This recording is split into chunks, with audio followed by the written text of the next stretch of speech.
চিনি, দুগ্ধজাতীয় পণ্য, ভোজ্য তেল ও দানাদার খাবারের দাম কমায় ডিসেম্বরে বিশ্ববাজারে খাদ্যপণ্যের দাম কমেছে।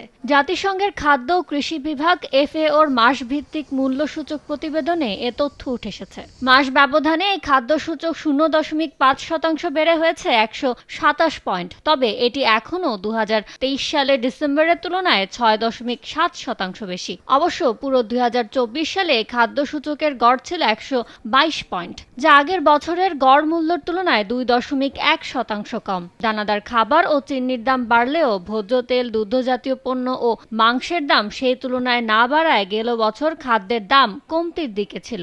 গমের দাম স্থিতিশীল থাকায় গেল ডিসেম্বরে দানাদার খাবারের দাম অপরিবর্তন ছিল। একই সঙ্গে চাহিদা কমায় চালের দাম কমেছে 1.2%। 2023 সালের গড় মূল্যের চেয়ে দাম বেড়েছে 0.8%, যা গত 16 বছরের মধ্যে সর্বোচ্চ।